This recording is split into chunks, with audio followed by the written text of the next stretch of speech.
Buen día a todos. ¿Cómo están? Veo que hay 12 participantes en la charla. Les pedimos que escriban sus nombres, su apellido y de dónde son, para que podamos hacer el registro de los presentes. Entonces, recuerden que hay que tener una cantidad de presencias en las charlas para poder rendir el primer módulo. Así que, por favor, pongan su nombre y su apellido. ¿Y de dónde son? Bueno, vamos a comenzar porque ya son y 10. A mí me gusta la puntualidad, me gusta empezar puntual, pero bueno, a las 9 de la mañana siempre hay 2 o 3 nomás conectados, entonces esperamos un poquito más para que se acomoden, para que se puedan conectar, y bueno, no quiero dilatar más el tiempo. Hoy vamos a hablar sobre diagnóstico inicial de diabetes y el seguimiento que hacemos en consultorio. En consultorio y el seguimiento que deberíamos hacer también en el interior, en el caso de que el paciente no se pueda trasladar. Recuerden que esta red comenzó con la idea de poder capacitar a los médicos del interior para que puedan hacer el seguimiento de nuestros pacientes juntamente con nosotros por medio de Webex, que es lo que estamos haciendo con varios de ustedes que hoy están conectados. Así que ustedes se conecten a estas capacitaciones de diabetes es muy enriquecedor, no solamente para ustedes, sino para nosotros y para los pacientes, que es por quien nosotros trabajamos y estamos hoy conectados acá. Así que gracias, como siempre les digo, gracias por eso.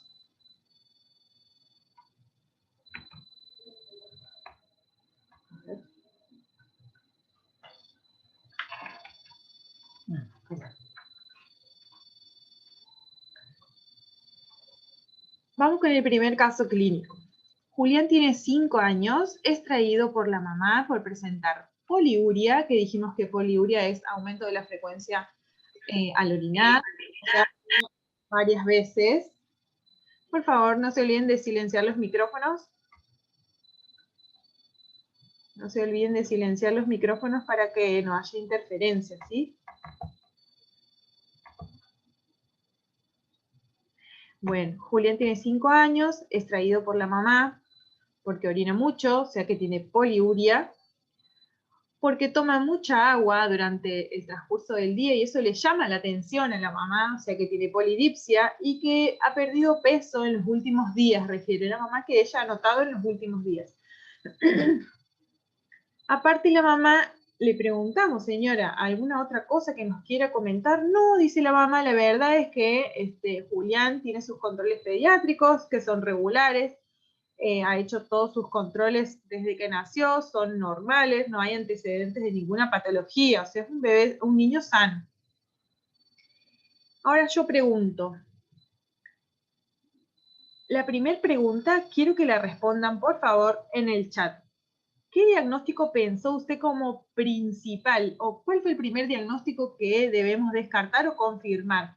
Es obvio que estamos haciendo un curso de diabetes, pero ¿hay alguna otra patología que ustedes quieren descartar aparte de diabetes? Voy a esperar unos minutitos para que lo escriban en el chat.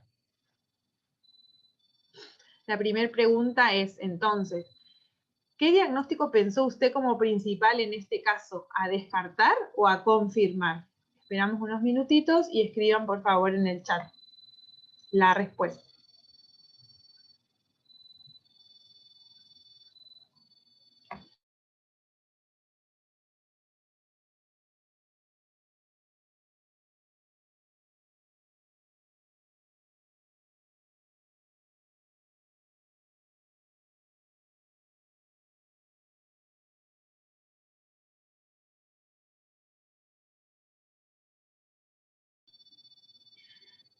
¿Qué vamos a confirmar o qué vamos a descartar? ¿En qué patología han pensado como principal? ¿Cuál es la patología principal que tenemos que confirmar o descartar? Espero unos minutitos o unos segunditos que escriban la respuesta en el chat.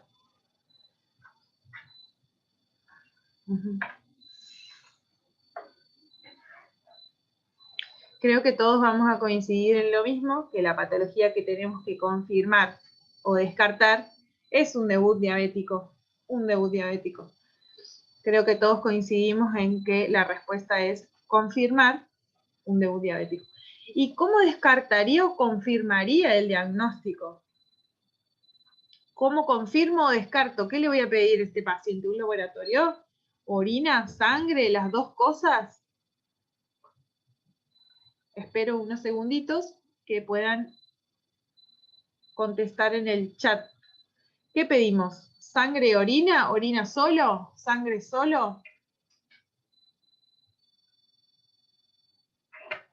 Espero un segundito para que contesten en el chat. Recuerden que esto es algo que ya lo hemos visto. Entonces, si ya lo hemos visto en otras, orina y sangre. Excelente. Excelente, Pamela. Orina y sangre. Un laboratorio de sangre. ¿Y qué queremos ver nosotros? ¿Una glucemia alta? Excelente. Verificar si hay cetonas y glucosuria en sangre. Bien. Excelente. ¿Cuáles son los síntomas que nos hizo pensar en el probable diagnóstico de diabetes? ¿Cuáles fueron los síntomas que a ustedes les hizo pensar en que el nene puede tener una diabetes? Espero unos segunditos que contesten en el chat.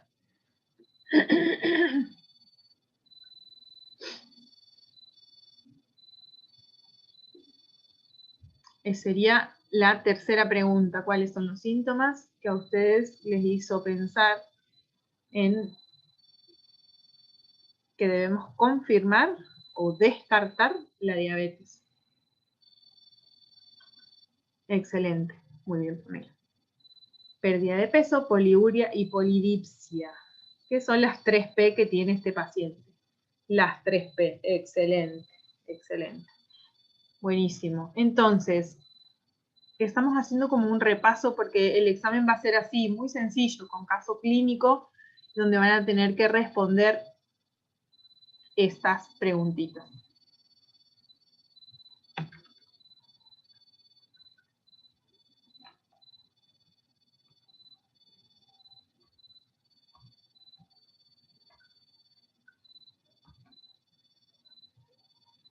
No sé por qué no se pasa. Ahí está. Laboratorio ha dado. Un hemograma con un hematocrito de 36, una hemoglobina de 12, glóbulos blancos de 10.000, una fórmula repartida, un eritro de 30, glucemia de 190. Glucosuria positiva y cetonuria negativa. Entonces, ¿tiene o no tiene diabetes? ¿Qué hacemos? A ver, espero unos segunditos que contesten en el chat. ¿Qué hacemos? ¿Confirmamos la diabetes? ¿Está confirmada? ¿Habrá que preguntarle algo?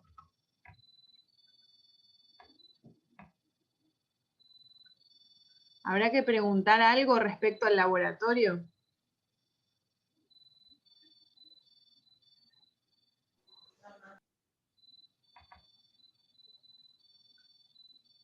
Espero un segundito que contesten en el chat. Este laboratorio que me ha dado 190 de glucemia, vamos a ponerlo de vuelta. Me ha dado 190 de glucemia. ¿Qué hacemos? Muy bien, tiene hiperglucemia, pero no está con una cetoacidosis, tampoco está perdiendo cetonas en orina. Perfecto, pero ¿qué hago? ¿Qué hago? La hemoglobina, ajá, sí, poliuria. Estela nos dice poliuria, polidipsia, pérdida de peso, periodo de evolución, hemoglobina glicosilada. Pedimos curva de glucosa. A ver, ¿quién más?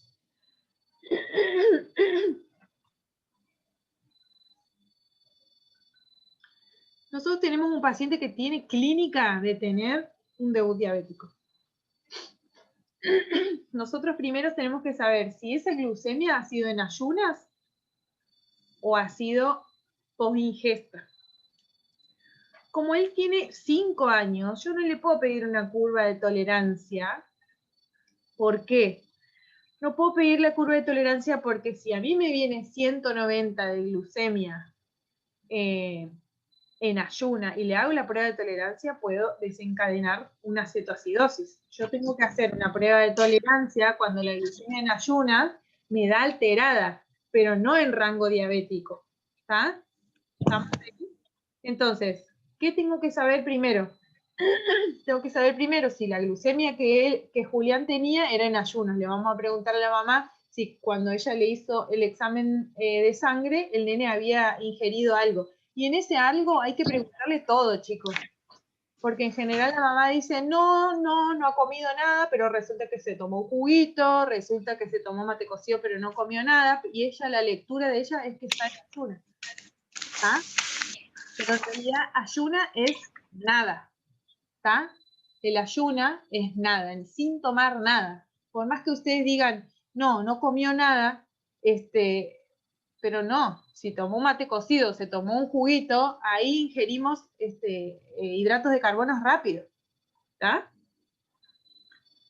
Probablemente Julián ha desencadenado un debut diabético porque tiene clínica, poliuria, polidipsia, pérdida de peso, una glucemia de 190, que ahora les cuento que esa glucemia sí era en ayunas. Entonces, tengo 190 de glucemia. Yo les cuento que Julián había hecho en ayunas, no había consumido nada. Y tengo que está perdiendo en orina glucosa. O sea que el umbral renal ha sobrepasado los 180, porque tiene 190.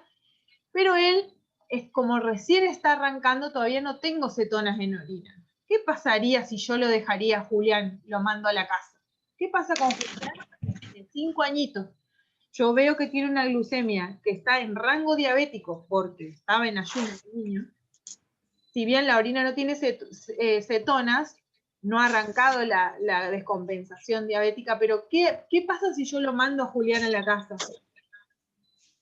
¿Qué harían ustedes? ¿Lo mandan a la casa?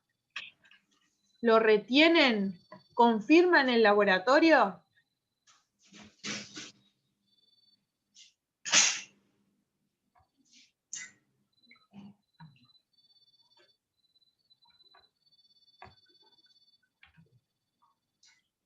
¿Repito el laboratorio? La respuesta es, si la glucemia estaba tomada. ¿Sí? Con infección urinaria el tiempo que no. Ajá, sí. De mejorado. Sí. Les pido que por favor silencien los micrófonos.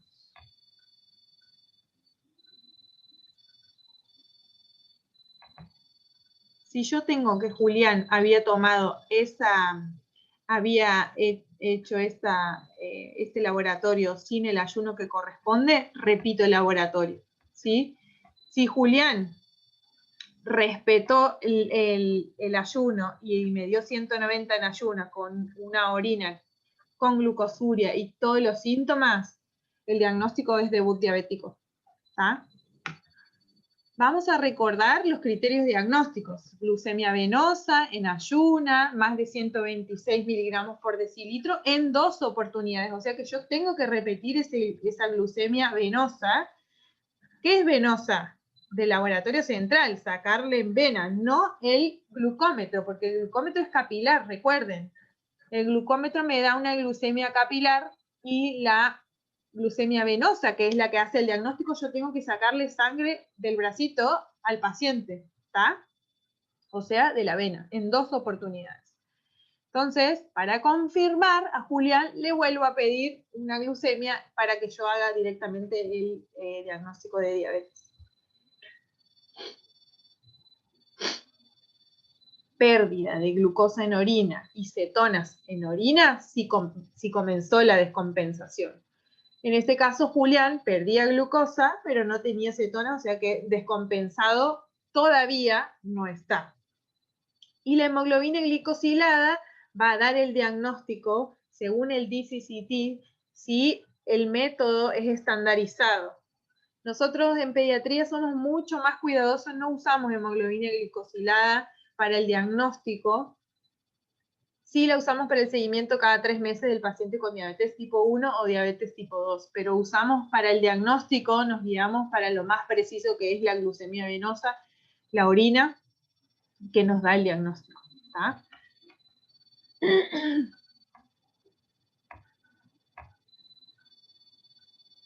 Vamos con el caso 2. Tania tiene 14 años, consulta a la madre por pérdida de peso marcado de más de 10 kilos en un mes y medio, un montón. 10 kilos en un mes y medio es muchísimo. También refiere que la niña toma grandes cantidades de agua en el día y por las noches se por las noches se lleva una botella de agua a la cama. Ella pesa 45 kilos, quiere decir que pesaba más de 50 kilos hace un mes y medio.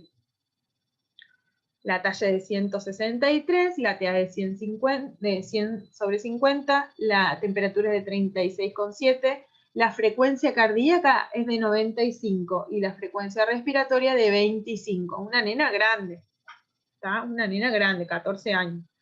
Durante el día, refiere la mamá, que la niña está muy somnolienta y cansada, y la maestra llamó su atención porque duerme en las clases. ¿Qué otro síntoma preguntaría usted como profesional para guiar al diagnóstico? Voy a esperar unos segunditos para que contesten en el chat. Yo tengo que Tania tiene pérdida de peso y tiene polidipsia porque toma grandes cantidades de agua. ¿Qué otra cosa le preguntarían ustedes a la mamá? Voy a esperar unos segunditos que contesten en el chat.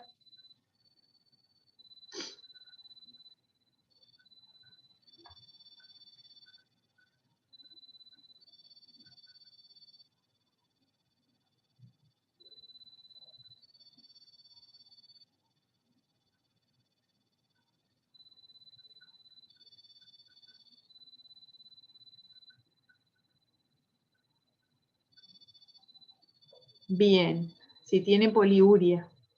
¿Desde cuándo tiene tanta sed? Perfecto, excelente. ¿Por qué creen ustedes que Tania tiene somnolencia diurna? ¿Por qué ella tiene sueño de día? ¿Y por qué se duerme en la escuela? Es muy frecuente, son síntomas muy frecuentes. Ahora no porque estamos en pandemia y no van a la escuela, pero en general la maestra dice que durante el día está como medio tirado el paciente, el nene está como cansado y la mamá francamente lo ve. ¿Por qué creen que pasa eso?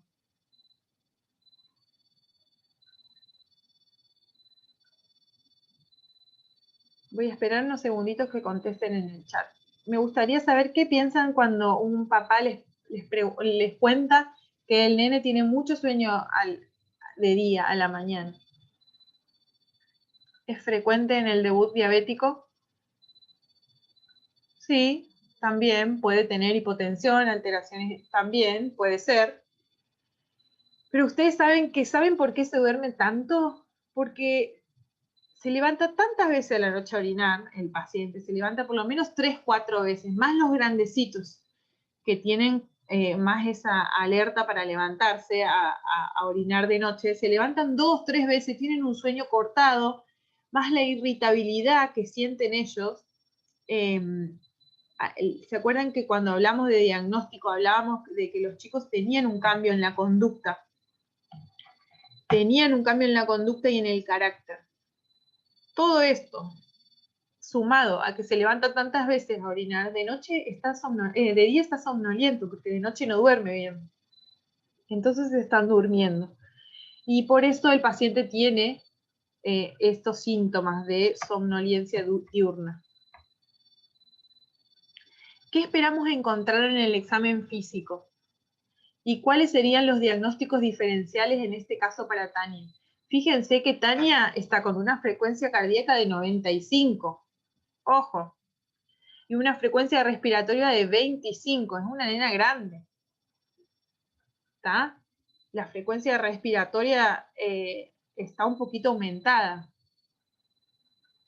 ¿Qué buscarían ustedes en el examen físico y pensando en qué?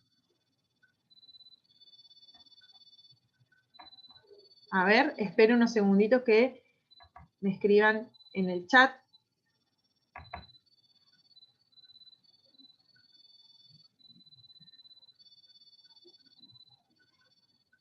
Leo lo que escribe Estela de Coronel Suárez, es así también.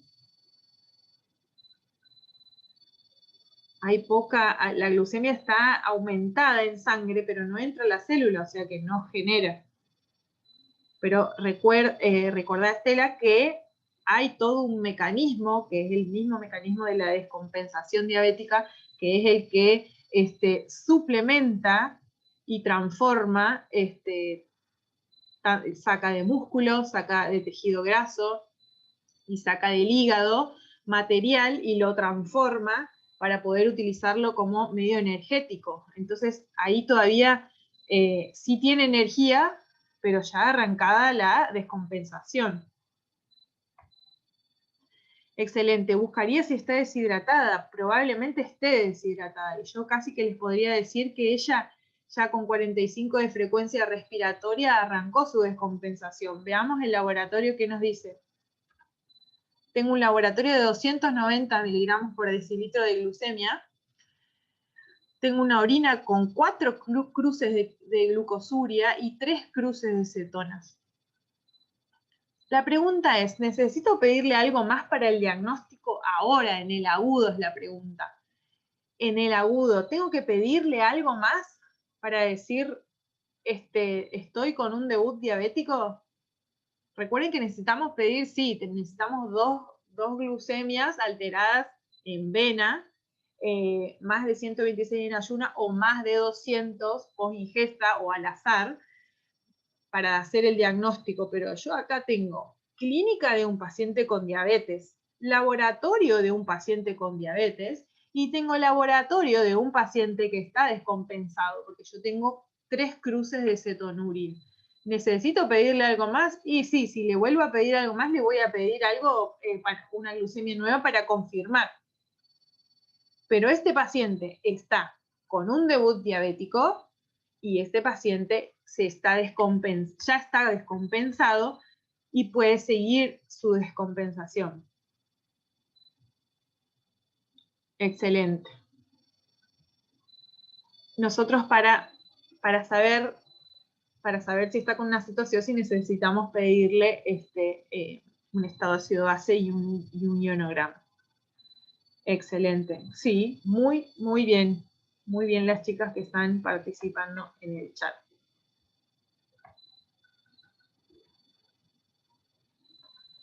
Vamos a hablar de los dos pacientes, tanto Julián como Tania. ¿Nuestros pacientes necesitan una derivación urgente? ¿Qué harían ustedes? A ver, los leo en el chat. ¿Y por qué?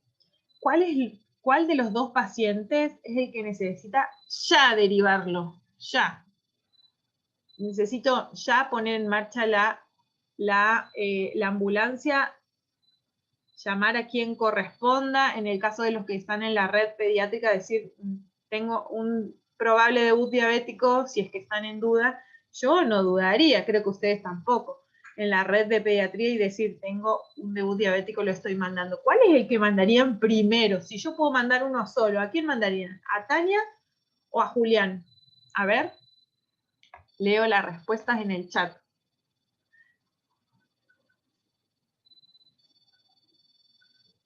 Voy a esperar unos segunditos para leer las respuestas. A Tania, excelente. Mandaría a Tania primero. Tania está descompensada.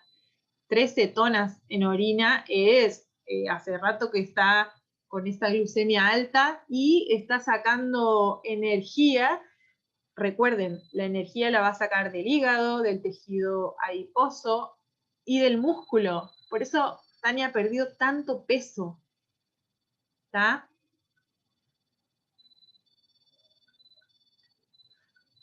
A ver, voy a leer algo que estoy viendo en el chat para...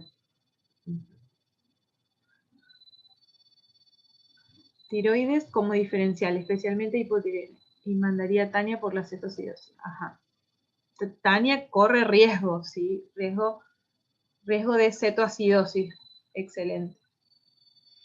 Y ustedes saben que les cuento que un paciente que debuta con la diabetes es muy impredecible que la descompensación, el tiempo de la descompensación.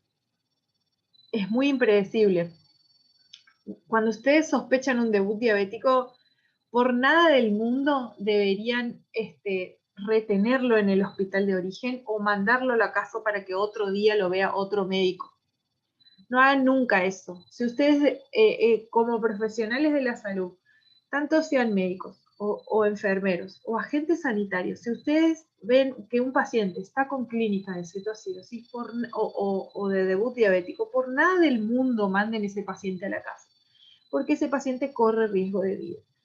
Y porque en el transcurso del tiempo, si él empieza con vómitos, en el caso de Tania, que todavía no tiene vómitos, no ha vomitado, no dice que ha vomitado, pero tiene clínica de estar con una cetoacidosis porque está con una frecuencia respiratoria aumentada. Eso quiere decir que ya arrancó su descompensación, está lavando CO2, está intentando sacar ese metabolito que aumenta cuando un paciente se descompensa con la diabetes.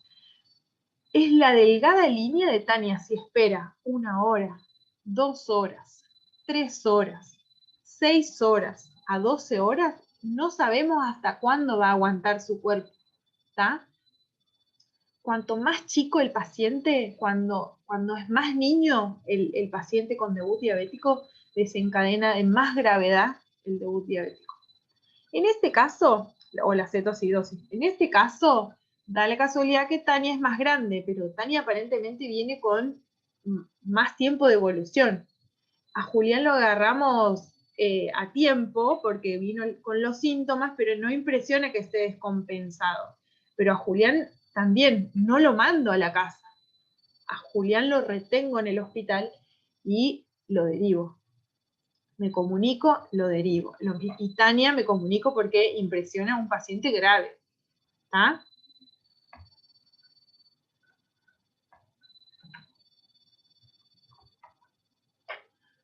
Todo paciente que debuta con una diabetes y requiere insulina, hay que internarlo.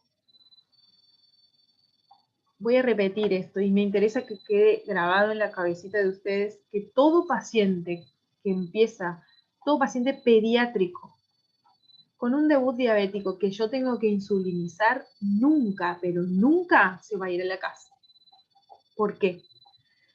Porque yo estoy poniendo insulina. La insulina también tiene la delgada línea del alto y del bajo, o sea, de glucemia alta y de glucemia baja. Si yo pongo insulina y no educo al familiar o al niño respecto al tratamiento diabetológico, ¿qué tiene que hacer si sube mucho la glucemia o qué tiene que hacer si baja mucho la glucemia? El paciente lo puedo mandar a la casa con la insulina y puede pasar lo peor.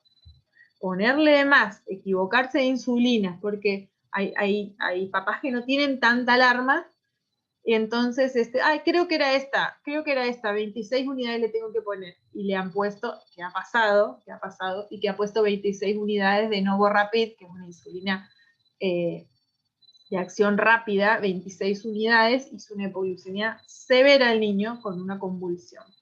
Y el paciente estaba en el interior. Entonces, si eso pasa, es porque ha faltado educación diabetológica. Nunca vamos a mandar a un paciente que debuta con diabetes, con insulina a su casa, sin haberlo educado. Al paciente si es adolescente o a los papás. ¿Tá? Hemos tenido papás de pacientes que son analfabetos y había que enseñarle los números, a contar primero para que sepan qué cantidad de insulina van a poner. Imagínense el trabajo de educación diabetológica que a veces hay que hacer. Papás analfabetos, hemos tenido papás con retraso mental y el niño con retraso mental. Hemos tenido también pacientes donde los papás son muy longevos. Un señor de 75 años, imagínense, con un hijo de 14 años y la mamá había fallecido, entonces había que enseñarle al nene y al papá, como pudimos, digamos, a colocar las insulinas. Encima el señor tenía un temblor muy fino, entonces costaba un montón colocar la insulina. Y el chico, que tenía un retraso mental, no quería que le coloquen la insulina. Y el papá, que temblaba, así que fue todo una odisea. Pero todo se puede, todo se puede. Por ahí se prolonga un poco más la internación y la pregunta siempre es, ¿pero qué hacen con los pacientes tantos días internados? Y los tenemos que educar, porque cuando se va el paciente a la casa tiene que saber qué hacer. Si le baja la glucemia, saber cuál es el tratamiento de la hipoglucemia, saber cuál es el tratamiento de la hiperglucemia, qué hacer si el chico hace más actividad física o hace actividad física que no sea programada. Y todas son conductas que van a intervenir siempre con la glucemia, ya sea para más o ya sea para menos. Y el apoyo que necesitan estos pacientes es de acompañamiento. El acompañamiento que requieren las familias con pacientes con diabetes tipo 1 es muy amplio. Es muy amplio, no es solamente del médico. Es del médico, es de la enfermera, a veces de acompañantes terapéuticos, a veces de psicología. ¿Tá? Imagínense que los servicios de diabetes son multidisciplinarios. Bien, ha venido el paciente, ha debutado con la diabetes Tania, ha estado 7 días internada en el hospital, ha recibido la educación diabetológica. Ustedes saben que la educación diabetológica que tenemos acá en el CEPSI es con una nutricionista que en el debut tiene de 2 a 3 encuentros donde le enseña todo lo que tiene que ver con la alimentación saludable, porque ellos no tienen una dieta especial, ellos comen saludable. Y lo que hacemos es educarlos para que toda la familia pueda lograr incorporar por ahí alimentos nuevos que antes no se consumían y todos se puedan adherir a esa alimentación saludable. Entonces toda la familia come lo mismo, ¿tá? Con la diferencia de que ella va a contar los hidratos de carbono en el caso de Tania. Eso con respecto a lo nutricional. Después tienen una educación con la educadora, que es la enfermera, que le va a enseñar todo lo que tiene que ver con las insulinas. Técnica correcta de colocación de insulina, lugares correctos de colocación de la insulina, que ya le hemos dado eso.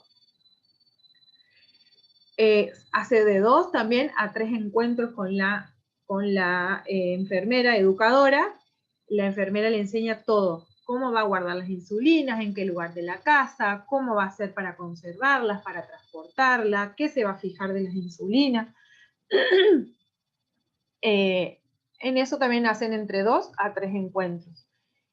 Después también tienen 3 clases con el médico, que damos con la doctora, en este caso la doctora Vildosa y la doctora Butiler. Hablamos de generalidades, le explicamos al papá qué es la diabetes. Generalidades de diabetes, qué es la diabetes. Después le damos una clasecita sobre hipoglucemia y el tratamiento de hipoglucemia. Y después, antes que se vaya, hacemos un repaso general de todo. Y hablamos de actividad física y damos un pantallazo general de alimentación de nuevo. Entonces, imagínense que todo eso hay que darlo en 7 días. A veces se extiende a 10 días, pero el paciente, hay gente que la capta rápida y la educación es fácil. Y después hay papás que les cuesta un poco y tenemos que volver a repetir y volver a repetir y la educación se prolonga. Pero eso es lo que se hace en un paciente que debuta y se interna. Y todos los días se titula, obviamente, la insulina, es de titular, porque uno no se puede saber exactamente qué cantidad de insulina tiene el paciente en el momento que debuta, porque nosotros sabemos que hay un 20% de islotes que todavía están funcionando. Entonces, lo que tenemos que hacer es ir titulando de a poquito. Bueno, Tania se fue a la casa. ¿Y cuáles son los controles ambulatorios? Del debut, no más de 7 días del segundo control, ¿tá? Del primer control en el consultorio. No más de 7 días. Yo tengo que ver ahí cómo les fue. Tienen muchísimas dudas cuando se van a la casa. Les decimos que escriban en un papel. Así que en general, en la primera consulta en el consultorio, el papel es grande. Tienen muchas preguntas para hacer. Después hacemos un control a los 15 días y después al mes. Y al mes le pedimos los anticuerpos específicos de la enfermedad, que se le pidió en consulta en la internación, y que ahí vemos los resultados de los anticuerpos específicos, que el CEPSI hoy en día sí los hace. Hacemos control bimensual, o sea, cada 2 meses, peso, talla, registro de glucemias, conteo de carbohidratos, que eso aprenden acá, hidratos de carbono, y los cálculos de la insulina. Volvemos a calcular RIC, sensibilidad, insulina basal. Y después hacemos controles trimestrales con la glicosilada. Cada 3 meses pedimos hemoglobina glicosilada. Eso fue difícil este último tiempo por lo de la pandemia. Hay algunos hospitales del interior que sí nos han ayudado con las glicosiladas y sí hemos hecho los controles, pero algunos no. Y después, anualmente, el paciente con diabetes tiene que hacerse un laboratorio metabólico completo. Ya saben, glucemia, colesterol, triglicéridos, le pedimos proteínas totales, albúmina, calcio. Le pedimos, creo que me estoy olvidando, le pedimos hormonas tiroideas. Una vez al mes, una vez al año. Recuerden que el hipotiroidismo y la enfermedad celíaca son enfermedades que se asocian a la diabetes, y eso hay que pesquisar una vez al año, ¿tá? Entonces, si ustedes tienen un pacientito que está en el interior, que ustedes los están viendo, ustedes saben que no está viniendo para Santiago del Estero para hacer los controles por la pandemia, y nos estamos comunicando vía Webex con los hospitales y con los pacientes. Ustedes pregunten, ¿cuál fue su última hemoglobina glicosilada? ¿Hace cuánto tiempo le han pedido la hemoglobina? ¿Tiene los resultados acá? ¿Cómo está de peso? ¿Cuál era el peso anterior? ¿Tiene un peso nuevo? ¿Cómo están los registros de glucemia? Chequear todo y preguntarle cuándo fue la última vez que se hizo el laboratorio completo de hormonas y la antitransglutaminasa. Y le he puesto antitransglutaminasa e IgA sérica total, porque la antitransglutaminasa está adosada a la inmunoglobulina A. Si yo tengo inmunoglobulina A baja, la antitransglutaminasa me puede dar negativa cuando puede ser positiva en realidad, y me puede dar falsos negativos. También una vez al año hago interconsulta con cardio, con oftalmo y con odonto. Y cada 5 años se hace ecodoppler de las carótidas y electromiograma, que nosotros no hacemos electromiograma acá en Santiago del Estero. Bien. Momento de participar de vuelta. Miren, este es el cuadernito. Las que conocen, las médicas y las enfermeras que conocen nuestros pacientes saben que tenemos este cuadernito, donde fíjense que a la izquierda está la fecha, y a medida que pasan los cuadritos es predesayuno, prealmuerzo, premerienda y precena. Si yo les pongo este cuadernito acá, el 18 del costado es la insulina basal, o sea que se pone del Lantus, en general la mayoría tiene Lantus, 18 unidades, y se coloca esta cantidad de insulina por día del Lantus. Y en los cuadraditos dice la glucemia del paciente, y al lado van a ver un número. Por ejemplo, el día 6 del 9, el paciente a la mañana tenía 223 de glucemia. Se ha colocado 4 unidades, y en el almuerzo tenía 166, se ha colocado 4 unidades para el almuerzo. En la premerienda tenía 115, se ha colocado 2 unidades.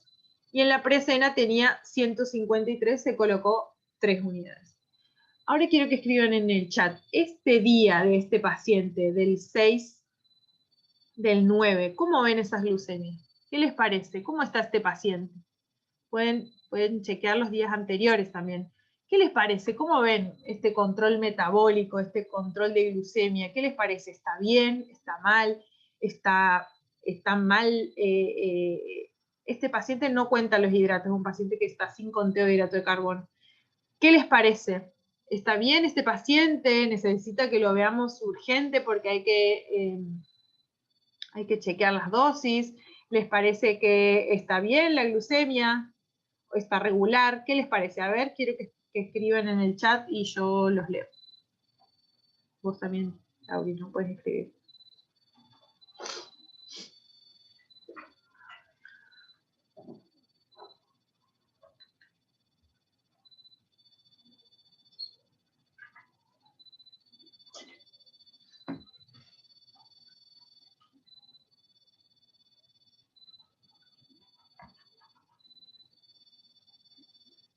Glucemias muy elevadas, dice Pamela González. Muy elevadas las glucemias. A ver, ¿quién más dice algo?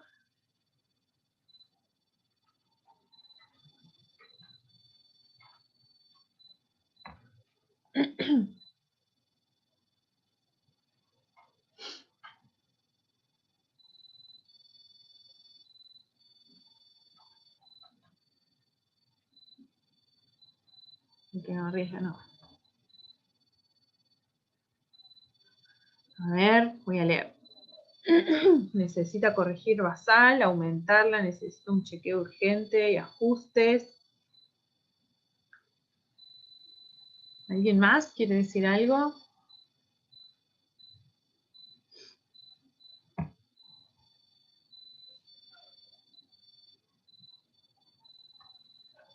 A ver.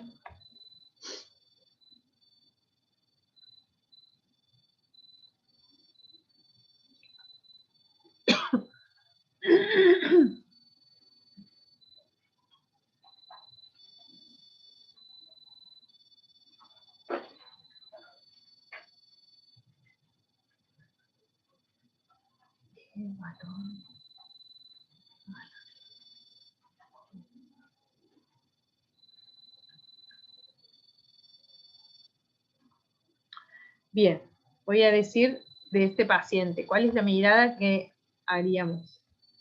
Vigilar a partir de qué valor comienza a corregir, dice Laurita.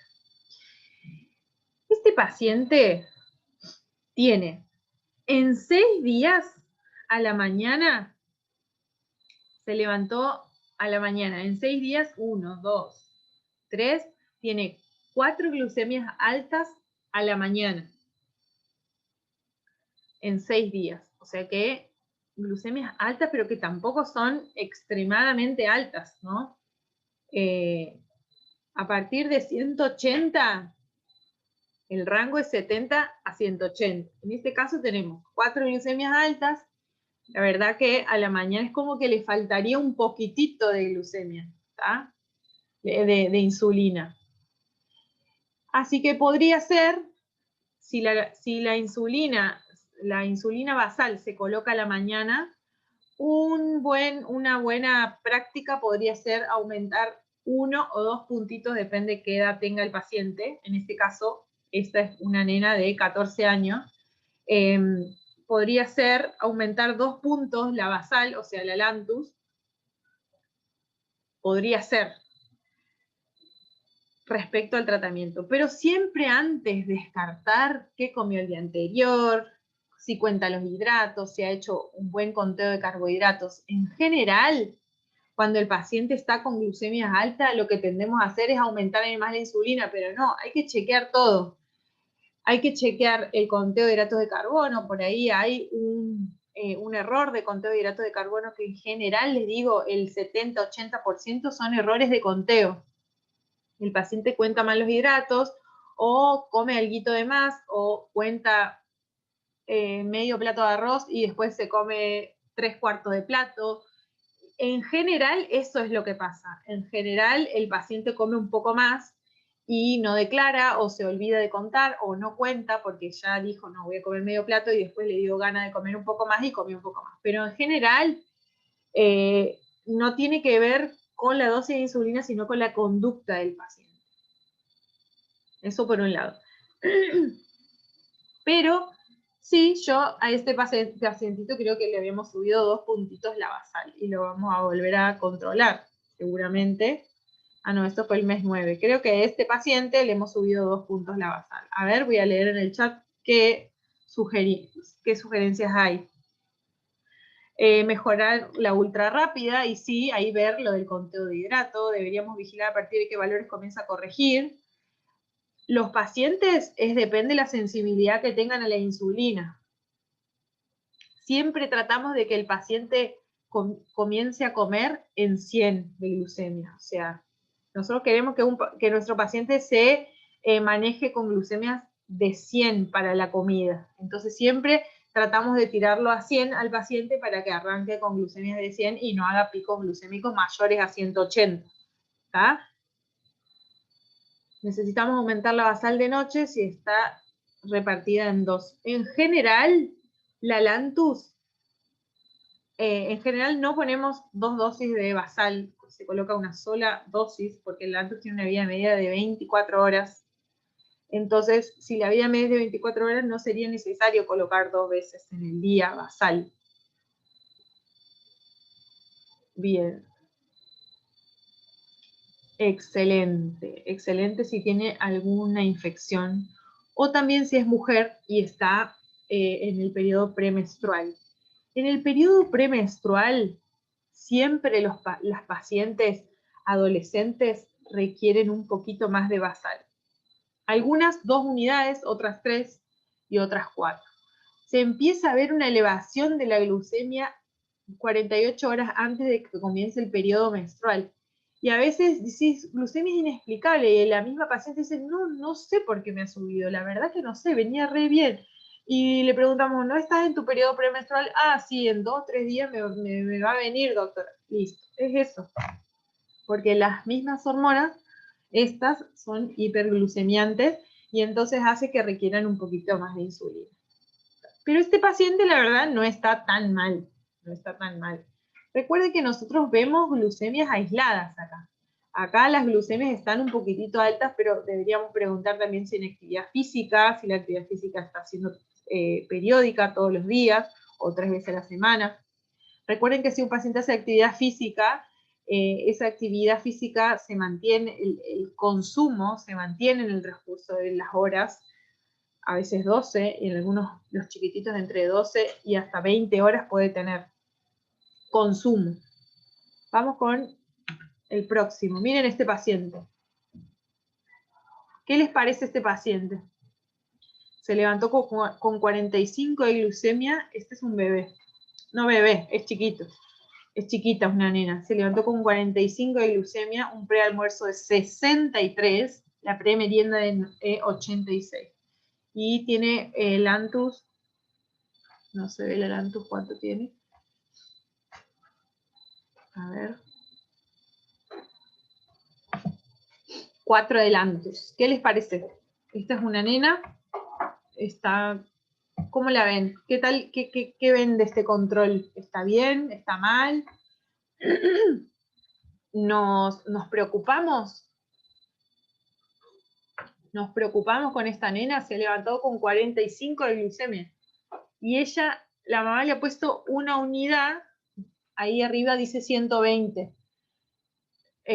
Probablemente ha corregido la hipoglucemia, llegó a 120, le puso una unidad y llegó a 63 el prealmuerzo. Se ve que ha corregido de vuelta la hipoglucemia y llegó a 91. Vieron que arriba dice 91. ¿Qué les parece esta nena? ¿Está en riesgo? ¿Qué les parece? ¿Está bien los controles? ¿Qué les parece? A ver, los leo.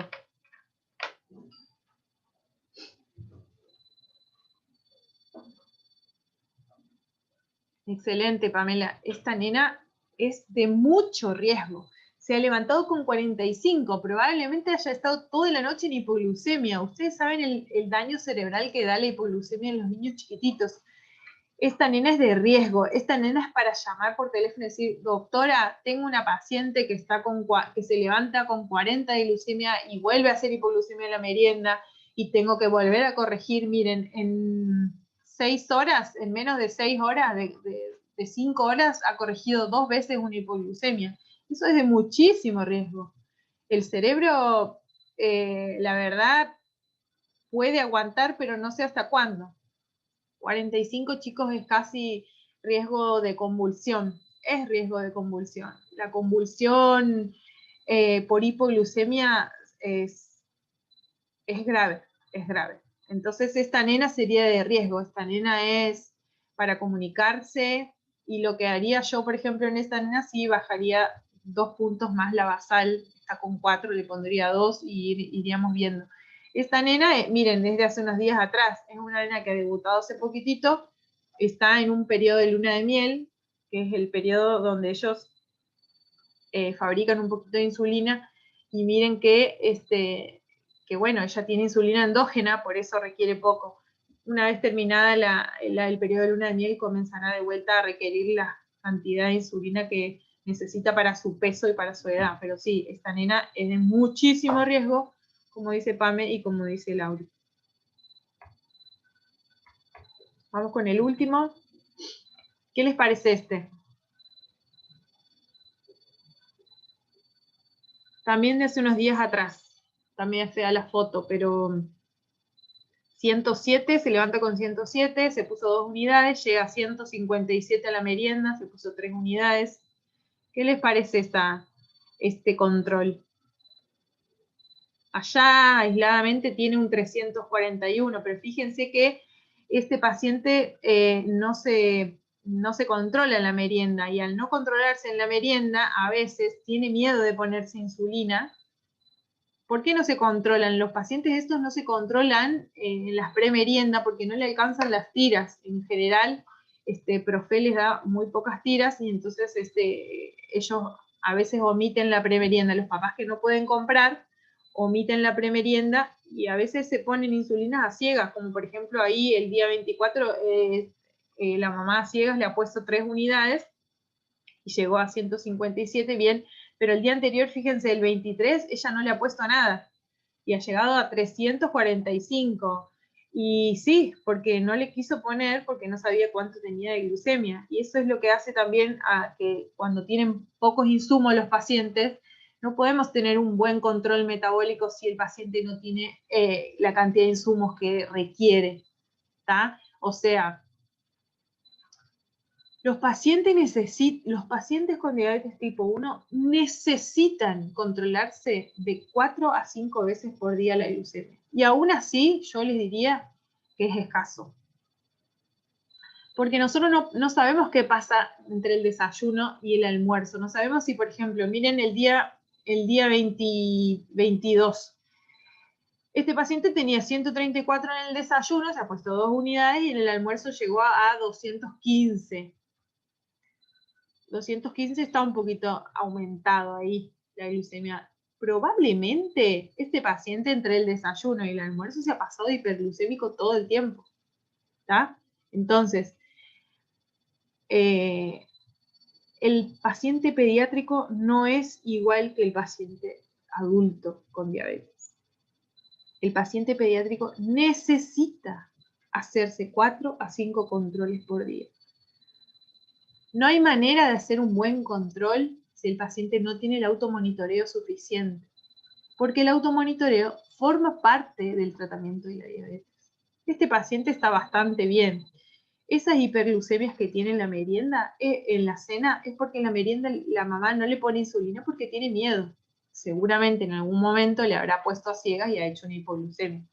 Pero fíjense que si él tuviese las tiras para la merienda, andaría perfecto, porque tiene re lindos controles. Ahí tiene un 200 a la noche, un 200 a la mañana, pero los controles no son feos.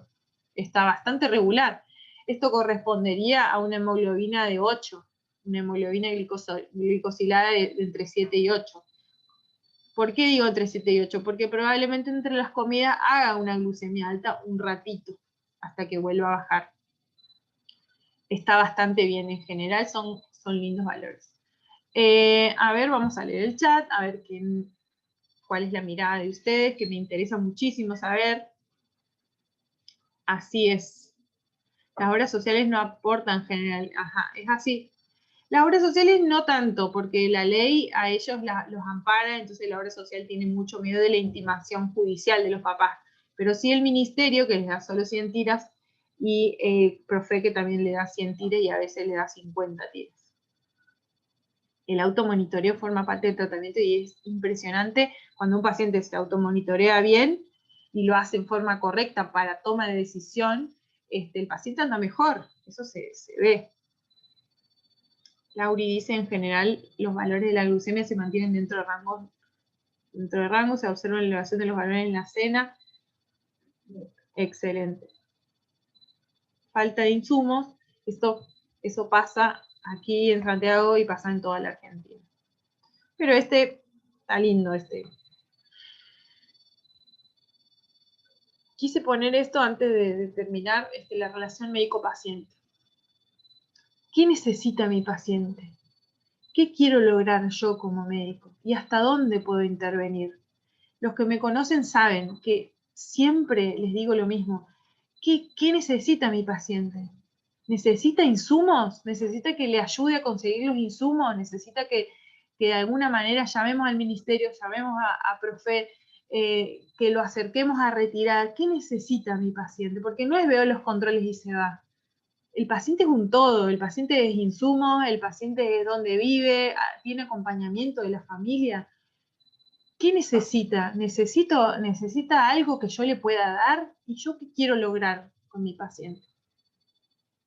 ¿Nosotros qué queremos lograr? Nosotros tenemos pacientes pediátricos. Queremos lograr que entreguemos pacientes bien educados a los médicos de adultos, pacientes que nosotros podamos decir, aquí está el paciente, de ahora en más, controlalo, pero él ya sabe lo que tiene que hacer. El paciente sabe que se tiene que automonitorear, sabe que tiene que hacer una alimentación saludable, sabe que tiene que hacer actividad física y sabe que se tiene que insulinizar ante cada comida. ¿Tá? Educarlo bien al paciente y acompañarlo en la edad pediátrica, a nosotros, ¿qué nos garantiza? Primero, entregar un paciente en condiciones al médico de adulto, entregar un paciente con la menor posibilidad de comorbilidades. ¿Cuáles son las comorbilidades más frecuentes?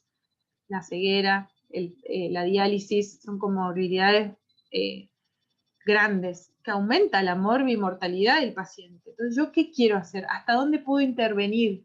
Y hasta dónde yo me quiero comprometer. ¿Hasta dónde interviene el médico, el agente sanitario, la enfermera? Hasta donde yo me quiero comprometer, es hasta donde yo decido ir con mi paciente. ¿Dónde vive? ¿Cómo vive? ¿Comen? ¿Por qué no te he puesto insulina acá? No, doctora, porque no teníamos que comer. ¿Entienden? ¿Hasta dónde quiero llegar con ese paciente?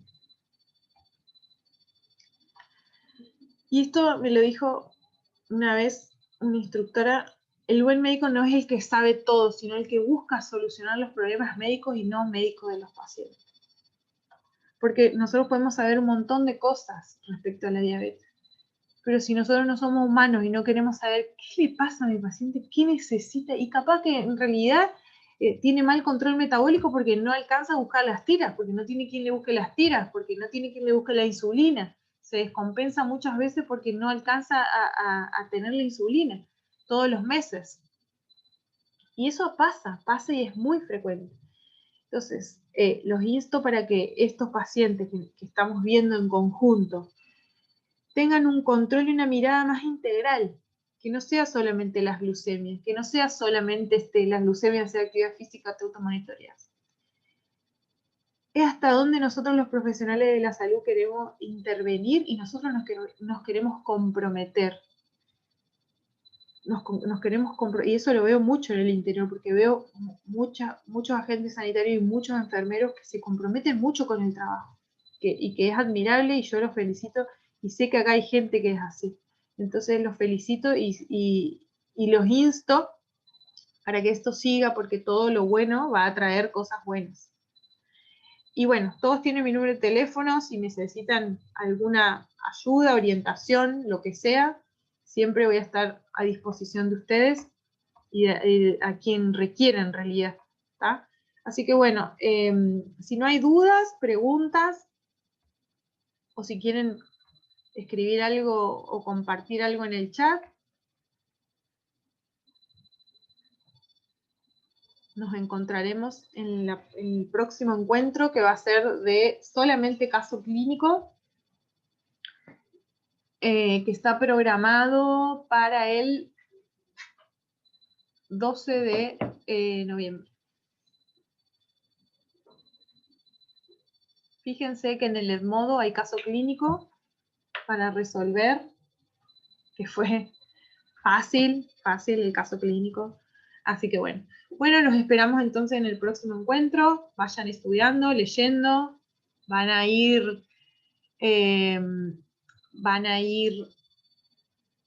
preparándose para el examen, que va a ser muy fácil, muy fácil, porque las que estuvieron en los encuentros, hay gente que se conecta después y lo ve por el canal de YouTube, pero en general las que se conectan son las que después siempre están preguntando cosas. A ver qué dice. ¿Me podría repetir, por favor, cuando hablo de la inmunoglobulina? Ah, sí, te cuento, Estela. La antitransglutaminasa es lo que pedimos para el diagnóstico de la celiaquía. Hay que pesquisar una vez al año. Si el paciente tiene síntomas y todavía no le corresponde, igual se la pedimos. Pero si la antitransglutaminasa no va acompañado de la IgA sérica total, yo no puedo hacer el diagnóstico. O sea, la IgA sérica total, o sea, la inmunoglobulina A total, me tiene que dar en rango normal siempre para que yo pueda pedir antitransglutaminasa. Porque si está baja la IgA sérica total y la antitransglutaminasa me da negativa, yo no puedo decir que es negativa la antitransglutaminasa, porque en realidad yo tengo IgA sérica baja. ¿Entienden? Entonces, tengo que tener una IgA sérica total en rango normal para que la antitransglutaminasa, si es negativa, yo esté segura de que es negativo y que no tiene celiaquía. Ahora, si el paciente tiene clínica de celiaquía y la IgA sérica total es baja y la antitransglutaminasa me da negativa, ese paciente lo tenemos que valorar con un gastroenterólogo y valorar si la posibilidad de hacerle la biopsia aún con una IgA sérica total negativa. Una IgA antitransglutaminasa negativa. Eso es con respecto a lo de la IgA. Puede dar falsos positivos. Siempre que un paciente tenga clínica de celiaquía, ¿no? La indicación no es que comience con la dieta, porque si ustedes le hacen hacer la dieta a un paciente que ustedes creen que tiene celiaquía, cuando yo le haga el estudio de la antitransglutaminasa me va a dar negativo porque el paciente está con dieta. Y el paciente tiene que hacer antígeno anticuerpo para que me dé positivo. Así que indicarle la dieta no sería la mejor opción. Bueno, no, de nada, Estela. Bueno, chicas, fíjense en el Edmodo que hemos subido un caso clínico para que lo evalúen, respondan. El próximo encuentro será de caso clínico. Así que nos vemos en el próximo encuentro. Gracias por todo.